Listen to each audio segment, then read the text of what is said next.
So I want to thank everybody for still being here today. I know it's a bit of a long day, and I'm really grateful for our next speaker coming up. And I've got a little bit of work that I need to do right now as well. Twice I've been up here introducing myself, and twice I have neglected to share with you my pronouns. And I would like to apologize for that, because I, as a cisgendered woman, as a heterosexual cisgendered woman, I carry that privilege and I recognize that. So I want to make sure that I am using my privilege, what little privilege I have, I'm using it to lift up other people and to remove those barriers. So I do apologize for neglecting to share my pronouns earlier. My pronouns are she, her, and hers. And I think that it's really important that we normalize that practice when we're introducing ourselves of using our pronouns, because we shouldn't have to assume that, and we shouldn't put all of that labor onto people. And it was made really clear, thank you.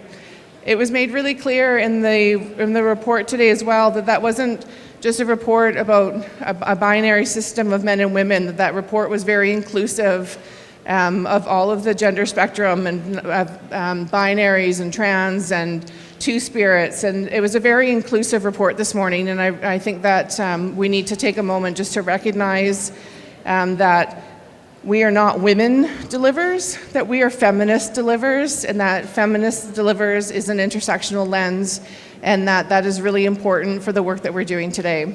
So on that note, I'd like to invite our next speaker, Annita, up to inspire us with some more words. Thank you.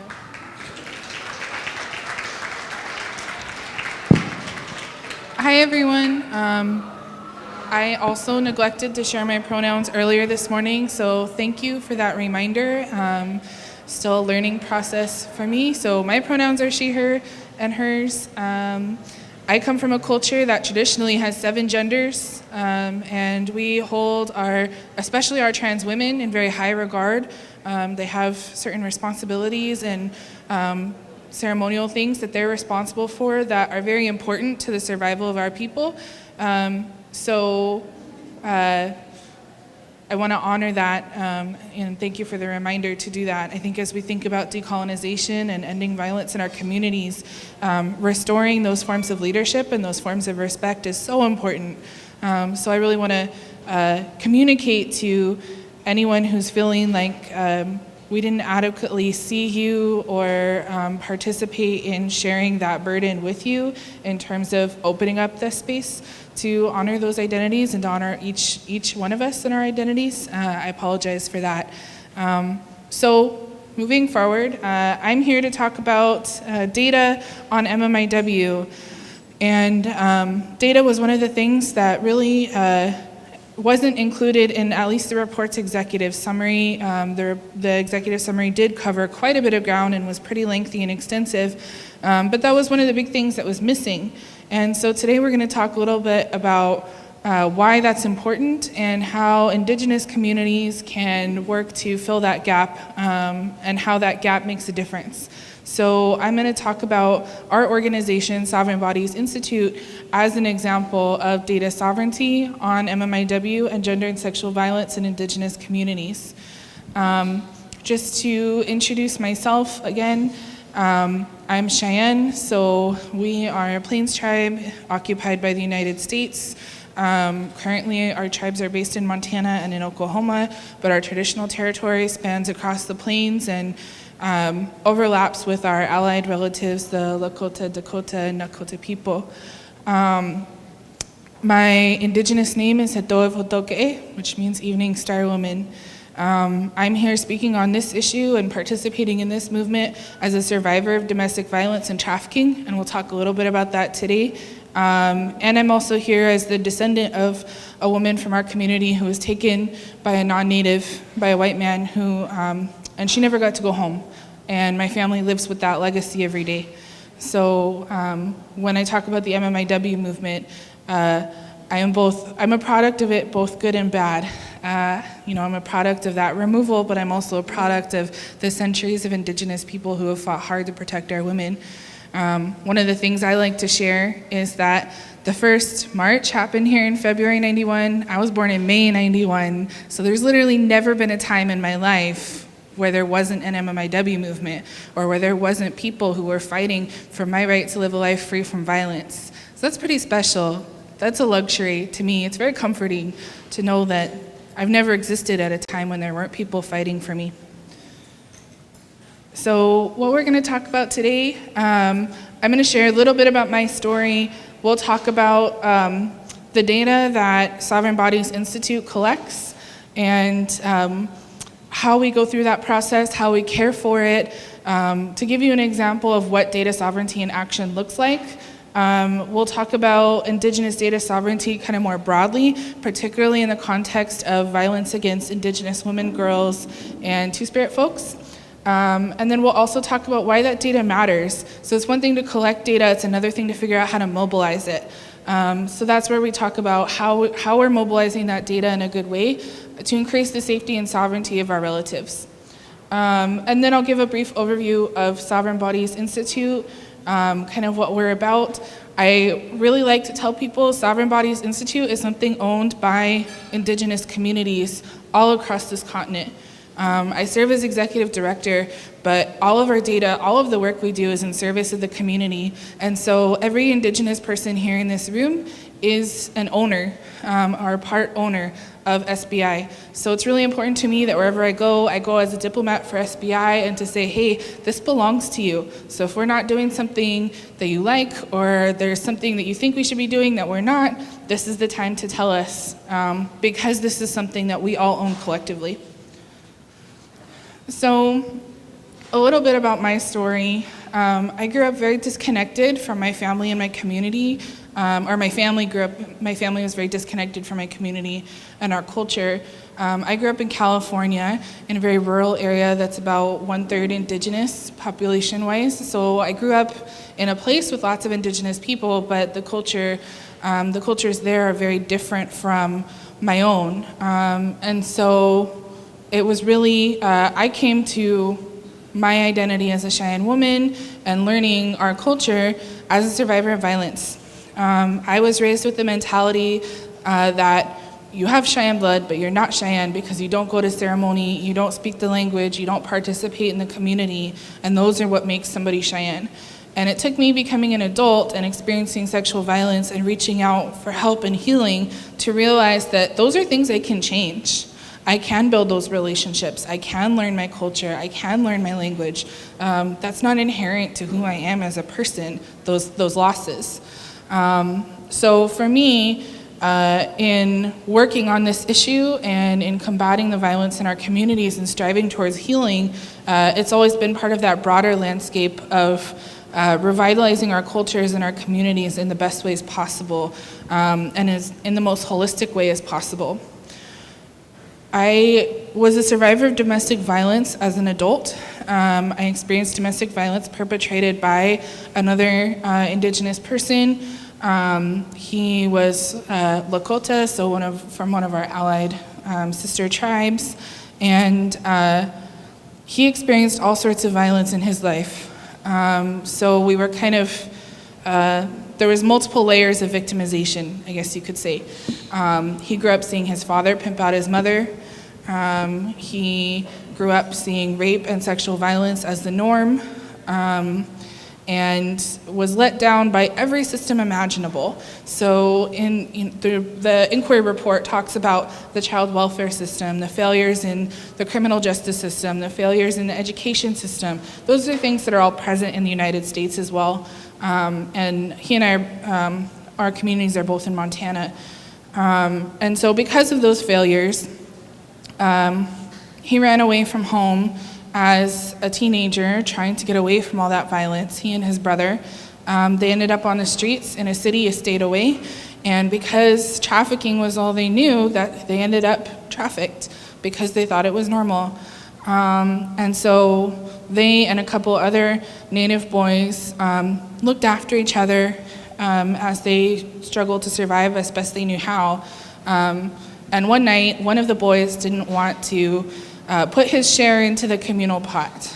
And my abuser at that time, again, they're teenagers, lost it and ended up severely beating that other boy to the point where he was unconscious. It was really ugly. And he was caught, and he was convicted for it. He was 15. He was convicted as an adult. He was put in a cell with a 40-year-old serial killer. He didn't learn to read till he went to prison. So you can imagine all the different layers, all the different people that failed him throughout his life. He was known in the youth shelters. He was known by the child welfare system, had a very large file. So it's not like this is a child that fell through the cracks. If anything, he was over-surveilled. But because they looked at him as an adult criminal rather than a child victim, they put him in the system. And when he got out, he still didn't know any better because, of course, the prison system doesn't actually teach you healthy relationships or new ways to function. And in fact, they had told him, well, you can't get released till you get your GED. And because he was so self-conscious about not knowing how to read, he ended up trading sexual favors with the GED teacher at the prison for his GED. So even in prison, he was still being exploited. And when he was released, he of course, still didn't have any family support, still didn't have a way to function. And so when he and I met and our lives collided, he was doing what he knew how to survive. And unfortunately, that meant trafficking. And so that's how I ended up being abused, and that's how I ended up being trafficked. And my best friend was also being trafficked by him. She's now missing, and her son is in the child welfare system. The man that he initially sold me to went on to rape two 15-year-old girls and was convicted for that. Imagine if the system was set up to support victims. Imagine if the system was set up in a way that he wouldn't have been put in that adult prison to go on and reoffend. Or if the system had been set up to make me feel safe in coming forward and saying what happened to me so that it could have prevented what happened to those girls. So because of the failures of the child welfare system, and all of the other governmental systems attached to it, they created 6 more victims. Me, my best friend, her son, those 2 girls, and that man now has a son who's also in the system. So when I talk about this issue and I talk about trying to create new ways of intervening and new ways of collecting data that reflect our experiences, this is what I'm talking about. That kind of ripple effect is something that research done in a Western framework or in a political legal framework, it can't account for that ripple effect because they don't have the relationships or the lived experiences to do it. So that's part of what I'm going to talk about here is why that data sovereignty is so important is because there's such a ripple effect of that violence that we're not capturing, that we'll never be able to respond to it in an adequate way because we're not accounting for it. So after I got out of that situation, I left as a refugee. I didn't have any of my belongings. I had a car, beat up old Subaru. I moved states and states away to a place I had never been before where I didn't know anyone, trying to rebuild my life, and the only thing I had left was my master's degree. I had finished my coursework, but I hadn't finished my thesis. And so at that point, I decided I'm going to use my thesis as a chance to work through and try to understand this maze of trauma that I was trying to navigate for myself, for my abuser, for our families. There was just so many layers to it that it felt inescapable. And I think a lot of Indigenous people end up feeling that way at various points in our lives. So I'm a map maker, I'm a cartographer, that's my academic background, and my thesis was on mapping Indigenous experiences of genocide. So the map that you see here is one of the maps from that project. The caption, the title says, "It's easier to not be Indian, stories of relocation, removal, and death." The phrase, "it's easier to not be Indian," is something that was communicated to me and my family.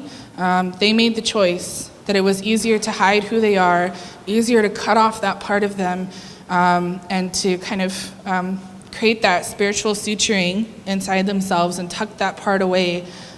It was easier to do that than to experience the violence of the system as an Indigenous person. And because we're light-skinned and can pass, That's what they decided to do. So this map was me trying to make sense of that as an example of the way that Indigenous people are made to disappear. There's all sorts of ways that we're made to disappear, whether it's an issue like MMIW, historical things like massacres, people experiencing trauma like my family, blood quantum, which erases Indigenous people on paper. There's all sorts of ways that we're made to be not Indigenous, in the system at least, or to erase Indigenous people from the land. And so that's what this map was trying to make sense of. And MMIW was one of the issues on this map. And as part of that, I felt like I needed a good working number of how many cases there were in the US and Canada. And this was in 2015. So at that time, there were lots of numbers out there. There were lots of lists out there, but none of them matched. Everyone had a different list and a different number, and the more you dig, the messier it got. And nobody had a number or list for the US. And so I thought, okay, there's all these lists out there for cases in Canada. What if I put them all together in a spreadsheet and cross-reference, and I can come up with a number that way? Well, 4 years later, I'm still doing it. I was pretty naive at the time, thinking that this would have a start and an end. Now I joke that I'm gonna be doing this with a grandbaby on my lap someday. And I'm 28, so that's a ways off. So that's how the database got started. It was a Panera, because I couldn't afford Wi-Fi, so I was working in a coffee shop. I had a broken hand. My abuser shattered all the bones in my left hand, and the first couple hundred entries in the database were typed with a broken hand. But that's the spirit of the work, and that's how I got started. So I didn't wake up one morning and decide, you know what, today I'm gonna start an MMIW database. I am not a data scientist. That was not my expertise. I was just a girl with a spreadsheet and a really deep frustration that if I had been killed, there was no guarantee my story was gonna be part of making sure that didn't happen to other women and girls. And that there was no safe home to care for that story in a good way, and to make sure that my family wasn't alone in carrying that grief and carrying my story. So that's what the database aims to do. We won't go into full detail about all the things the database tracks because it changes constantly. This slide's already outdated. But in general, we collect information about the victims, about the perpetrators, about the violence itself, about police and court response, and about geography. So some examples of how detailed we get, we log tribal affiliation when available. We log their birthday. There's someone in the community who quietly celebrates each one of these women's birthdays pretty much every day of the year because there's so many cases, and that's her personal form of ceremony. We track who was it who found the body, who put a reward out, and for how much. Did it happen on a reserve or in an urban area? Were they trans or two-spirit? Were they in the foster care system? What was the conviction status of the perpetrator? There's all sorts of things that we try to collect to be as thorough as possible in documenting all the different aspects of not only the violence itself, but the impact on the community. So the photos that you see here are a couple examples of cases that are in the database. One of the things that I tell people is that we track whatever the community tells us to track, which is why we're always adding new things. But we also track what these spirits tell us to track and what their stories tell us to track. So the photo that you see on your far left, Henny Scott, was a 14-year-old girl from our community in Montana. This past December, she went missing. Her mother repeatedly tried to file a missing persons report, even got help from folks in the tribal government to go with her to file the report because the police weren't listening to her. And they didn't take it seriously and said, she's just a runaway, she'll come home when she feels like it. Police didn't go searching for her, it just wasn't a priority. And so it took weeks for police to finally take the report and put out a missing persons advisory. And at that point, Henny was already dead. And it was our community members who found her body. Henny might be alive if police took it a little bit more seriously. But the reason, one of the teachings we got from Henny's case was that there's an impact on our communities every time it's one of us that has to find a body. And Lorelei Williams had talked about that earlier this morning in talking about Penny's case, another woman from Minnesota who was found murdered recently, a few days ago. And really, the body was in pretty horrific condition. It was her family who found her because police didn't bother to search. That has an impact on us. We don't have grief counseling. We don't have support services. How do you heal somebody who's seen their relative in that state? When the community members did find Henny's body, they called it in, and Bureau of Indian Affairs left her body out in the snow overnight. They knew it was there, and it wasn't important to them. And so they didn't move her until the next day. Imagine being part of that community or being part of that family, the toll it takes. That's going unaccounted for. So we started tracking it in the database. The photo next to her in the middle, her name is Angel Aubrey. She's from the Hupa Nation in Northern California. And Angel's case was particularly hard for a lot of folks. What had happened was Angel's mom was actually murdered decades prior. And at the time, Angel's brother was alone in the house or left alone in the house with the body all night. He was 3 years old, and they were out in the country and too far for him to go for help because he was so little. And so he grew up into a man that carried a lot of trauma, and that manifested in substance abuse problems, mental health problems, in and out of jail, in and out of the system, just really struggled. And so the community has a tribal newspaper, and they wanted to do a story on all of the MMIW cases in the community. And the reporter was really doing her due diligence, contacted every family and asked for their permission, wanted to do the story in a good way. They talked to Angel, but they didn't talk to the brother because they couldn't find him because he was transient. And so the story came out, and their mother was listed as one of the MMIW in that particular article. And the brother was so triggered and so upset that permission had been given to talk about his mom without him that he ended up killing Angel. Shot her in the face in broad daylight on one of the main streets on the reservation. Now that family has experienced 3 losses: the mother, the daughter, and now he's serving time in prison. So Angel's case is the reason we started logging how many of these women were mothers. Because it's important for us to know how many kids are dealing with this level of grief and this level of loss with no support. I don't know any tribal community, whether it's urban or reserve, that has dedicated services for children whose mothers are missing or have been killed. It's essential. It saves lives. It could have saved Angel's life. And frankly, could have radically changed her brother's life. Maybe he wouldn't have struggled so much. And so we've started counting all of the kids without their moms. And that's the teaching that came from Angel's case. So those are some examples of how these cases guide the work that we do, how the relationships that we have within the community guide the work that we do. Again, I'm not sure that would happen if we were non-Indigenous and if we weren't tied to the community. We wouldn't hear those stories. We wouldn't be providing that grief counseling. We wouldn't be connected to families in that way. We wouldn't be witnessing folks finding bodies on their own.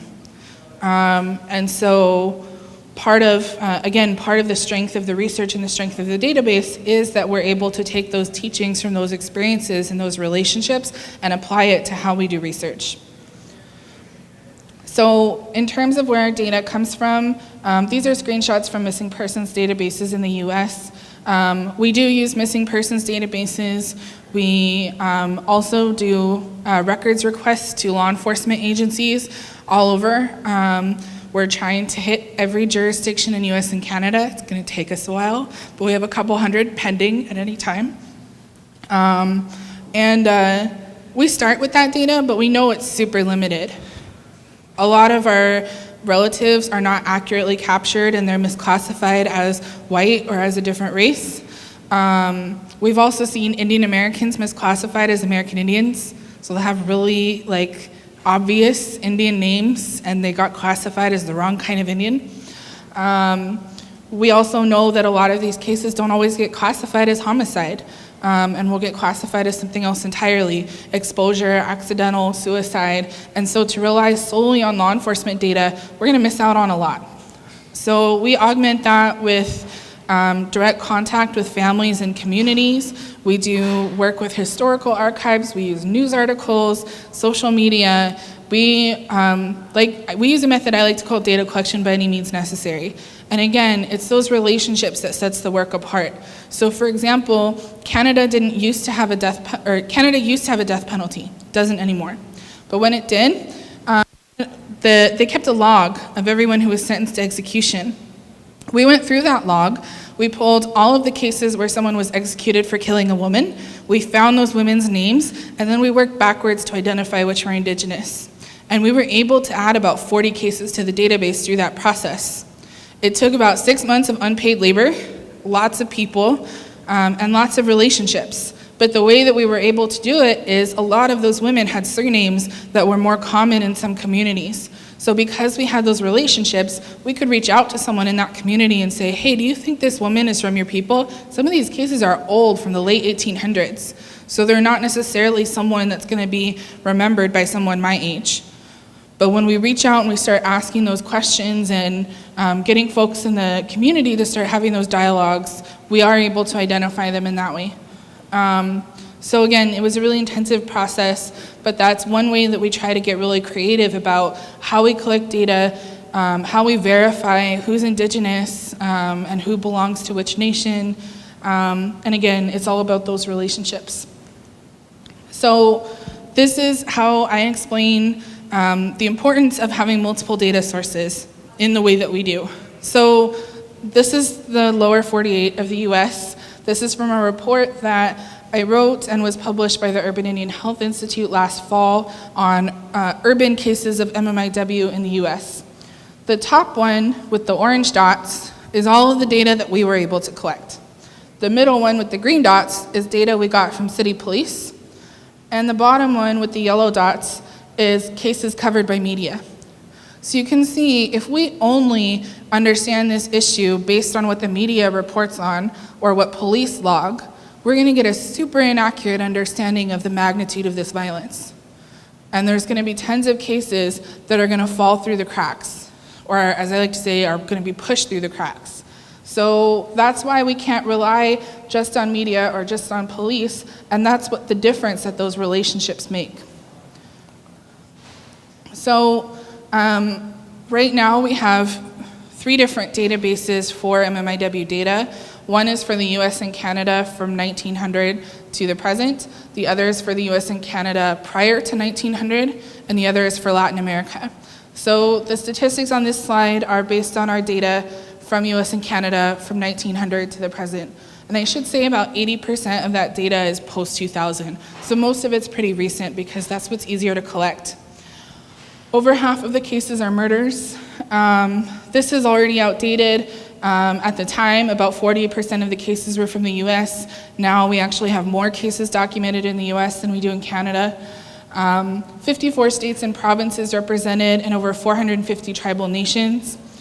About 11% of the cases are domestic violence related, 4% reported as involving a sexual assault, 6% reported as sex workers or victims of trafficking. I think what's really important about those numbers is that it shows that those forms of violence are actually a very small part of the larger issue of MMIW. They are important, they do matter, 100%. But if we rely solely on domestic violence or sexual assault programming to address this issue, we're never gonna fix it because so much of it is outside of that scope. About a third of the cases are girls age 18 and under. The average victim age is 26. And one of the things that is most useful about the database is sometimes it helps us prove things we already know. So for example, we know that our youth who end up in foster homes are more likely to be targeted for all sorts of violence. The database helps us prove that.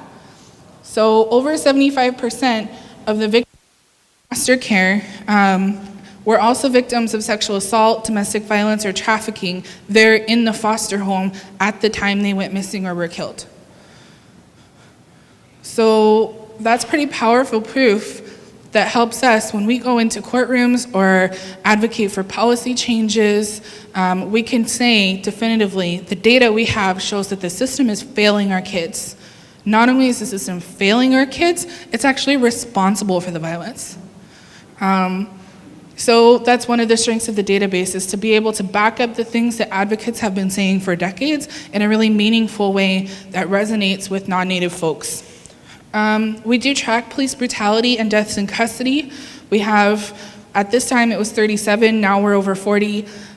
We also include trans women and two-spirit victims in the database. We have 18 of those logged right now.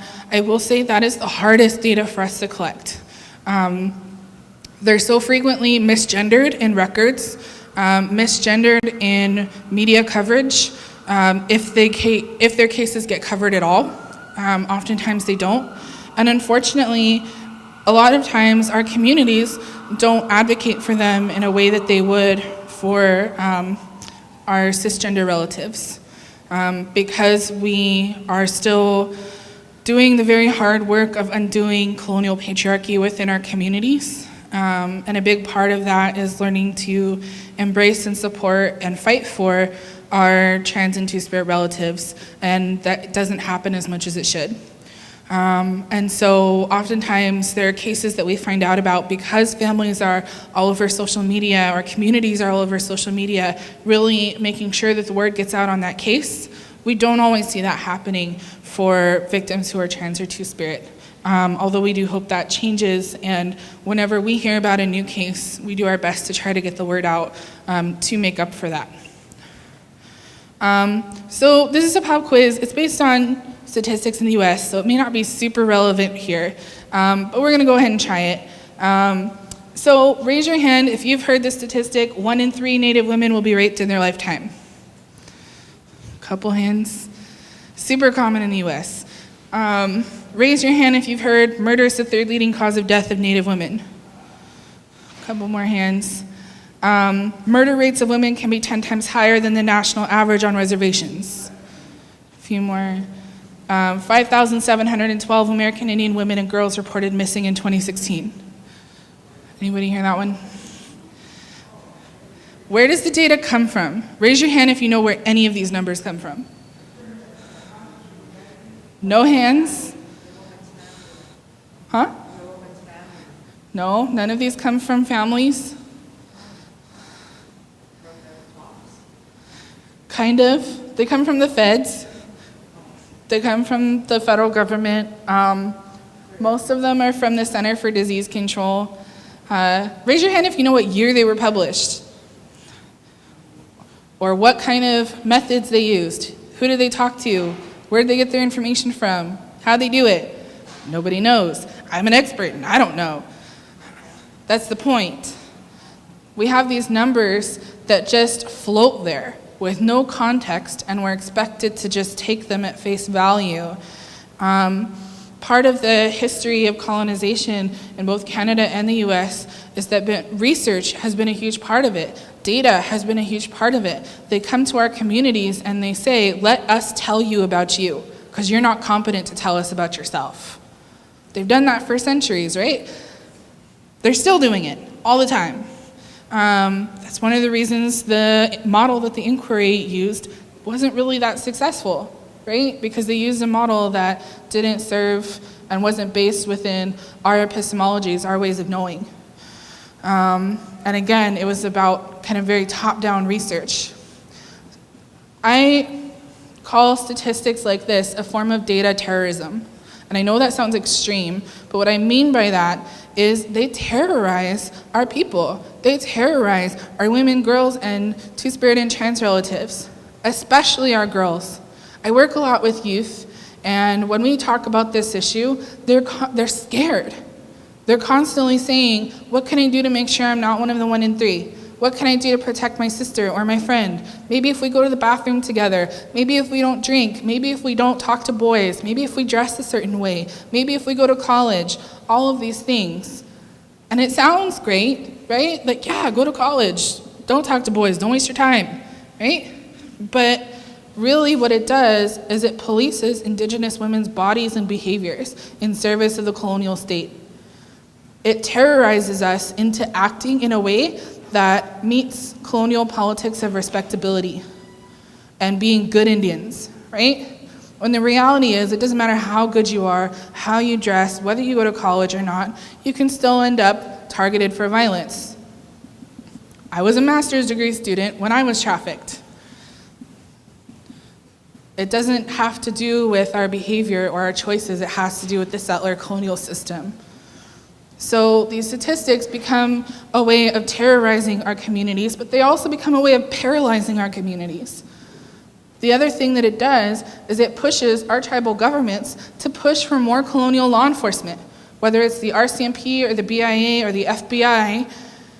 It forces us to beg for more colonial law enforcement, to beg for more incarceration that's not consistent with our values or our traditional practices. If we look at colonialism as the root cause of MMIW, you're not going to fix it by putting a bunch more colonialism in, right? Like if you made soup and it's too salty, you wouldn't pour a bunch more salt in. So we're not going to fix MMIW by pouring a bunch more colonialism into it. We're just not. Doesn't matter how many more Indigenous RCMP agents we have or Indigenous FBI agents we have, the system is set up to not value the lives of Indigenous women. That's it. So until we change the system, things aren't going to change. So that's why these statistics aren't useful for us. They terrorize us, they paralyze us, and they float with no context. This is why we need Indigenous data sovereignty. This is why we need work like the database. So this is a screenshot of an email we sent back to the inquiry telling them no, for the second time, we're not going to give them the database. So the first time we were asked by MT3, their contracting firm, very casually for the database, and we said no. We sent them a lengthy explanation of why and what our questions and concerns were, didn't get a response. Then a representative from the inquiry reached out to us, asked for it again, with no explanation of how they were going to take care of the data, what they were going to do with it, or any kind of relationship building or protocol. So we responded, and I'll read you the text of this email. It says, "We do not provide any raw data to colonial agencies. This is the third time a representative of the Canadian federal government has casually requested access to the database, and this is the third time we have said no. This policy is clearly stated on our webpage detailing protocols for accessing the data. No is no is no. We've also told the FBI no 3 times. We don't do it. Families asked us not to, and frankly, it's their job. If they don't want to track violence on this issue, they shouldn't have jurisdiction over it. Great, give us back jurisdiction."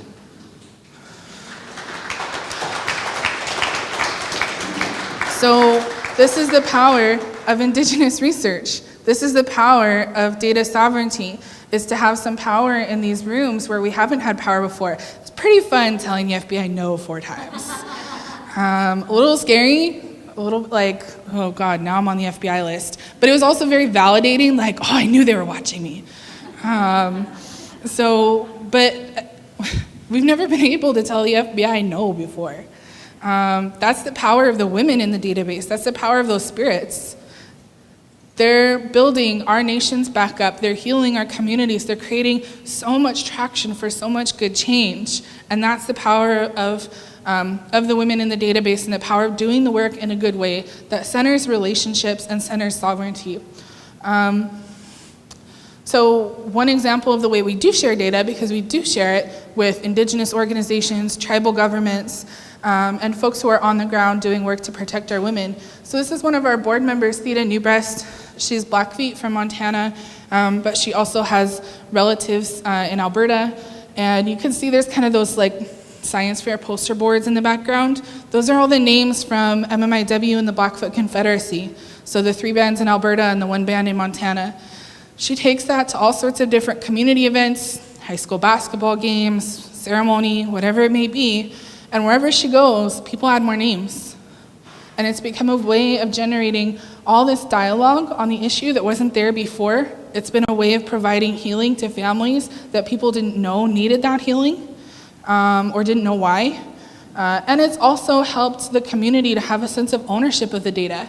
This is something that belongs to them because it's carried by one of their elders and their ceremonial women and cared for by them.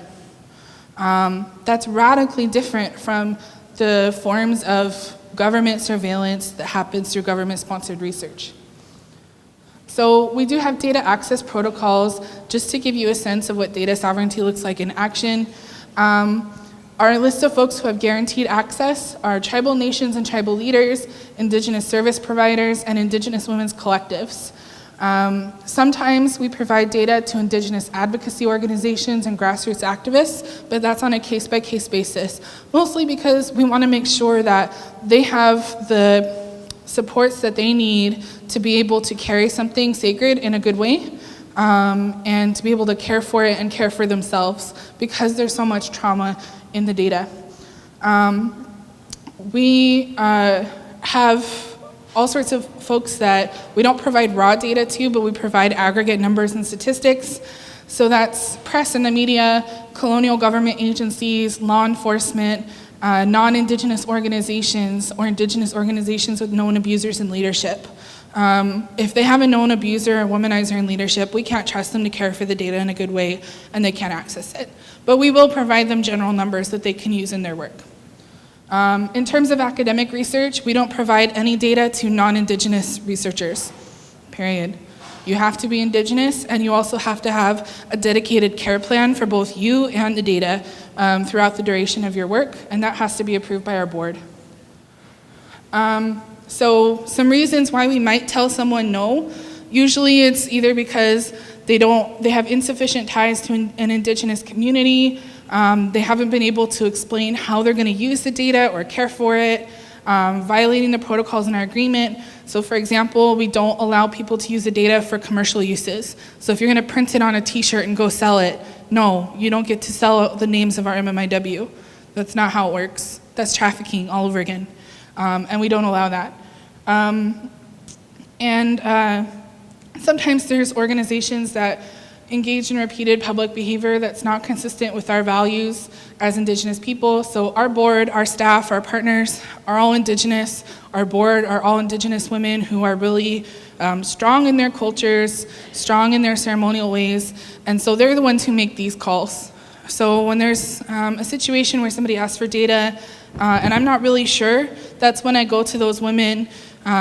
And really that's traditional to our cultures, is to go to our elders and go to our aunties and say, I don't know how to handle this situation. And they're the ones who make that final call or give advice that helps us make that decision.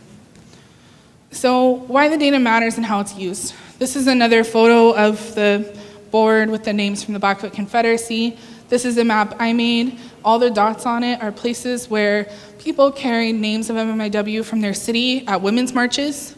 So we try to mobilize the data in ways like that. You can see a photo of some folks here.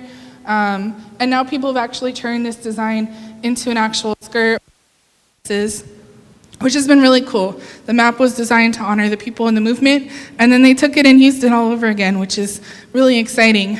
So if anybody wants to make a design with the skirt, just so you know, the red ribbon is the awareness color for police brutality, navy is for trafficking, purple is for domestic violence, teal is for sexual assault, lavender is for foster care, and pink is for girls under 18.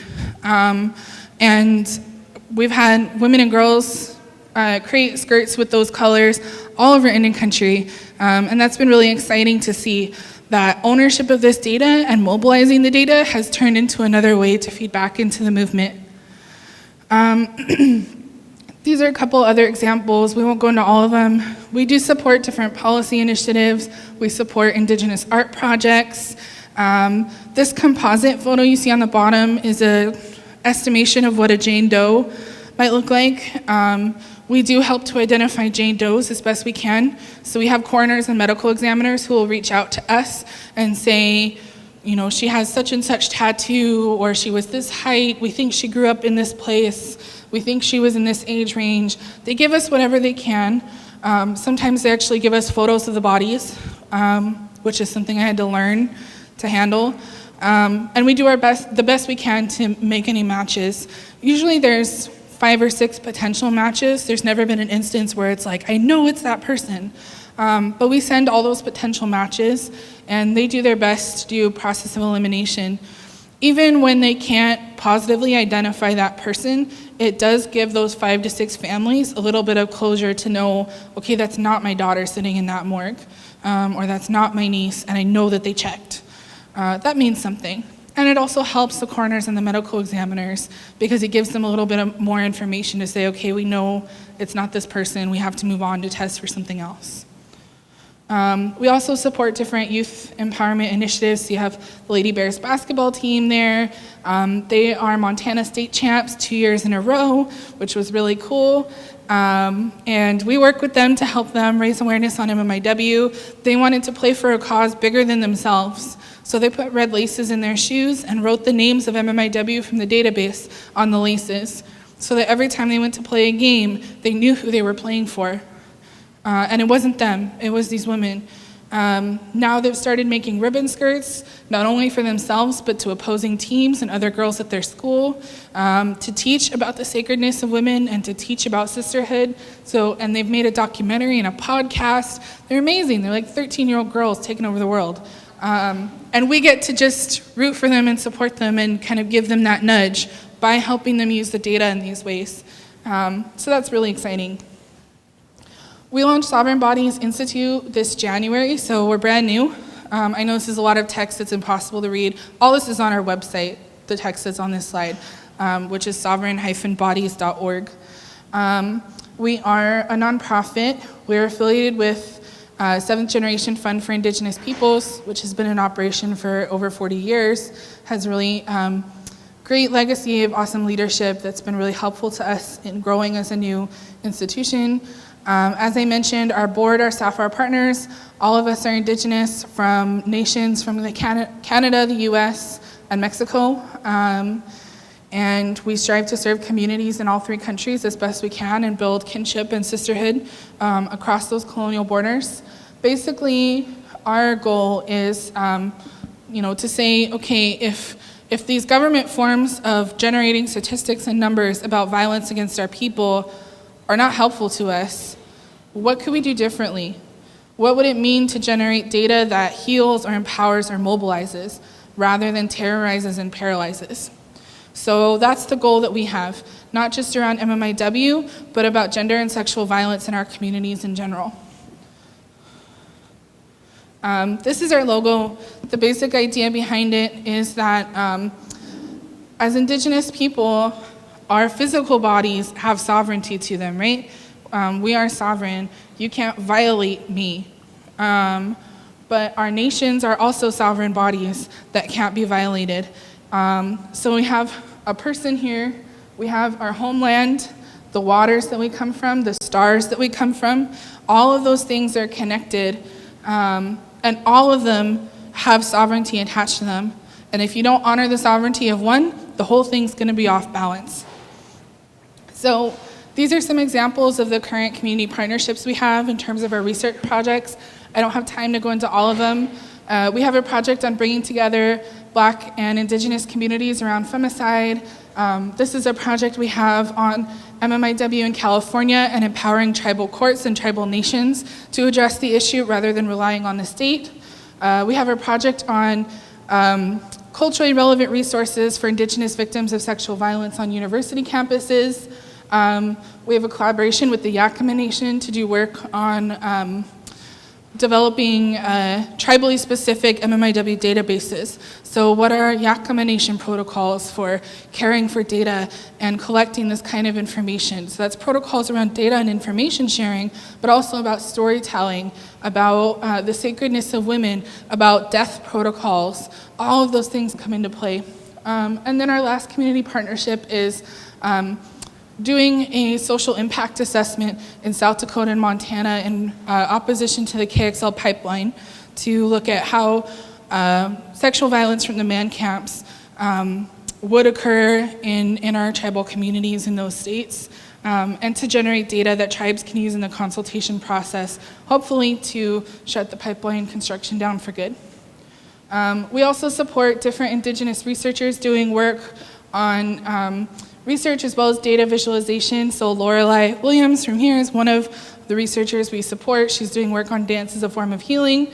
We also have Liz Skye, who's doing work on pottery as a form of Indigenous data visualization.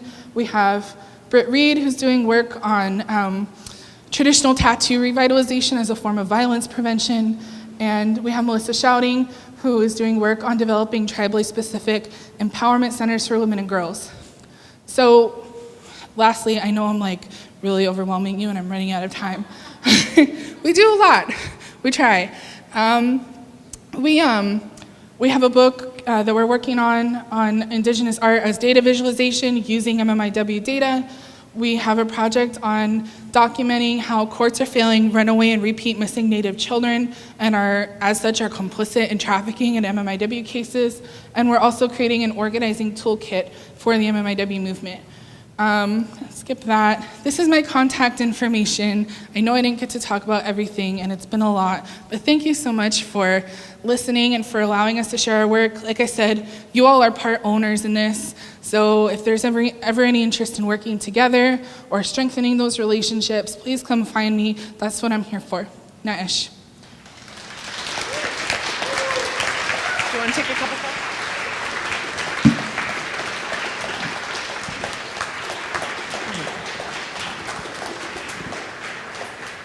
That was incredible. You really are the expert. So thank you for coming and sharing that wealth of knowledge with us. It's really important, and I really want to stand in solidarity with that imaginary line that cuts between, and it cuts between some territories, and some people are split right down that. And I just want to acknowledge that the same things that are happening here are happening there, and that we really are stronger together. So I appreciate you coming and sharing all of this information and showing us ways of doing things. And I'm really empowered by your no is no is no. So thank you. I think you did an excellent job of staying on time. So we have time for maybe 1 or 2 questions before we wrap it up for the day. Really quick, one more thing to add. Really quick, one more thing to add is we are a nonprofit, but we're not part of like the nonprofit industrial complex. So we do take some outside funding, but we don't take any funding from colonial governments of any kind. And we also don't take funding from anybody associated with resources extraction. So anything that has to do with violation of sovereignty of our peoples, we don't want nothing to do with it. Thank you. There's a question. Do we have a... Here comes. The information. I want to thank you for the information. And one of the things that you clarified for me, the Native Women's Association of Canada was collecting data in terms of missing and murdered Indigenous women and girls, and talking to the families and pulling together what was really important information. And then the government took it away and said, oh, never mind, the RCMP will do this now, and they're professionals, and we'll not have better data, but we're just taking it away. And your clarification of how that is a recolonization and disrespectful and undermining helped me to understand that, because at the time I knew it was wrong, but I didn't understand all the subtleties and the implications. So thank you. Just to respond to that really quickly, I think one of the things they do is they lie to us by saying we're not experts on ourselves. So I'm a PhD student. Anybody who's been in grad school knows it sucks. But that's I had a professor actually tell me Indians don't make maps. And it sounds laughable, and yet they didn't want to approve my research because they were like, that's so unethical. You're going to do mapping in your community when Indians don't make maps. That's colonization. And it was so many layers of BS. But that's the point, is an example. So, the RCMP taking the database back and saying, we're going to do it, we're the experts. They're actually not the experts. Their data is poor because their data collection methods are poor. Their analysis of it is poor because they are unqualified. But they like to say they are because they like to tell us we're not, because it's a way of them asserting colonial domination over us.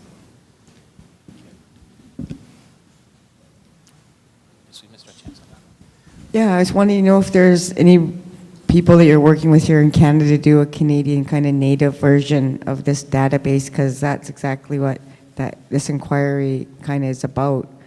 And in the USA, they seem to be more advanced and have this sovereign bodies. Like I think that's something that should be kind of worked with, maybe the Union of BC Indian Chiefs here, or other things like Assembly First Nations, or just the families, like who spoke here today. Thanks.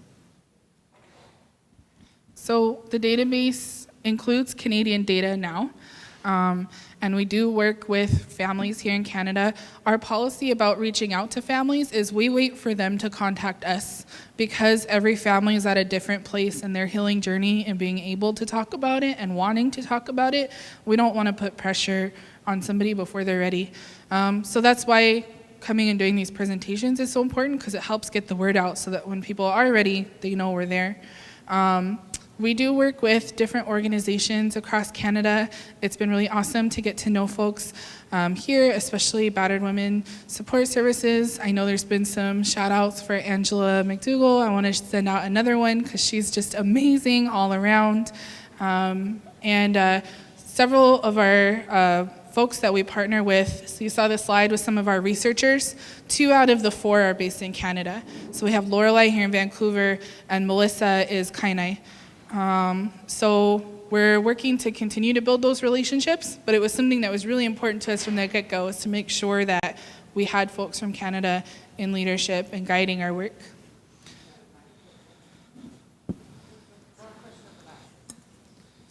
Hi, Anita. I am so blown away with the work that this organization is doing. The depth of the understanding of sovereignty, is something that includes systemic and structural understanding of everything, and the integrity that you have is just like something that very few times I hear put together in the way that you have done it. So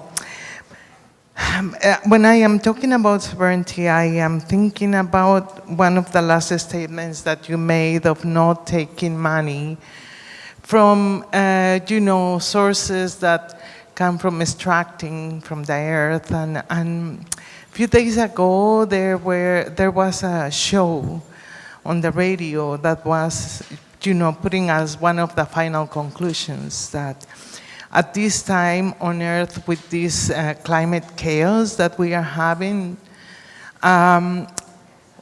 it boils down to colonialism versus aboriginalism. And I would like to hear what are your ideas about that.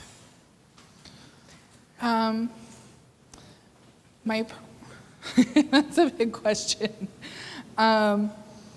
My personal viewpoint is that there's so much power in the spirits in the database. Like I said, there's so much power in all the work that they're trying to do. It goes far beyond the MMIW movement. It goes into, our languages, the safety of our children, the health of our lands. All of these things are connected because women are life givers in every sense. Not just giving life to people, but giving life to cultures and to nations and to our lands, and caretaking our stories and our healthy practices and relationships to each other. So when you work on honoring the safety and sovereignty of women, you work on healing all of those things too. So when we talk about things like environmental destruction and climate change, one way we're going to address that is by amplifying the voices of Indigenous women and creating leadership opportunities for them, because we've already seen when Indigenous women take that leadership on, they do amazing things. And it goes far beyond just even our own communities or just even Canada and the US. We build sisterhood and kinship like nobody's business, because that's who we are. We were always diplomats. So, I was at a gathering for folks from all across the Americas, and there ended up being Indigenous women from South America, and we clicked like this, and all of a sudden we're friends, and I'm like telling their nieces happy birthday on Facebook, and like that, that's the level of relationship building that we're capable of. So if you put us in that position, we're going to do the work. You just got to put us in that position. Great, thank you.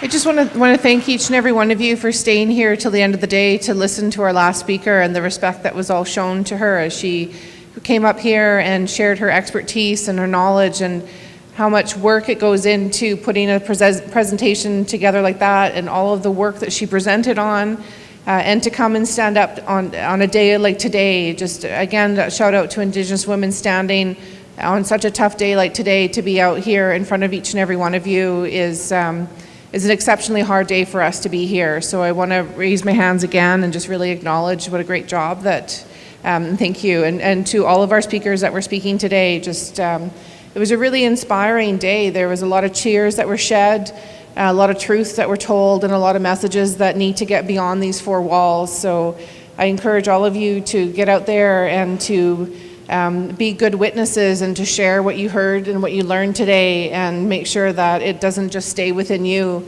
and nothing's really going to change unless we get that message further than people who are coming into the room, because you're already that much farther ahead on your journey of understanding than so many other people. So we need to be bringing some more people along. So go get some rest tonight. Looking forward to seeing many of you back here bright and early tomorrow morning. Again, just raise my hands to each and every one of you for being here today, and I'm looking forward to what's going to be coming over these next 3 days. So, Osium. Safe travels home, everybody. Oh, sorry. One more. I was going to check. You read my mind? You read my mind. I was going to ask our elder if she had any closing. I do want to say that it's been a real honor spending the day with you, even though I was just sort of roaming around.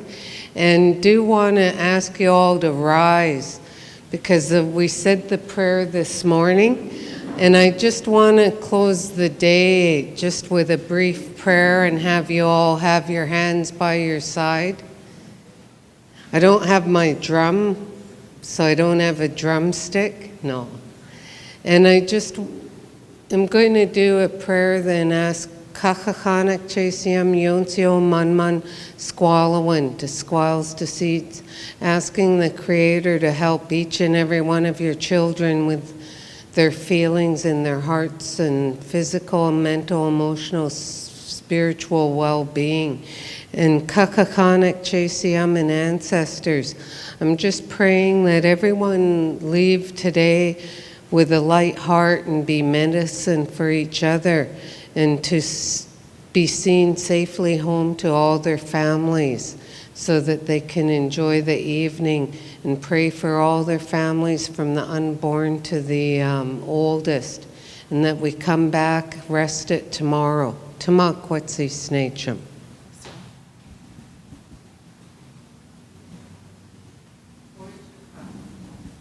One heart unchomo, one unchomo squalwin.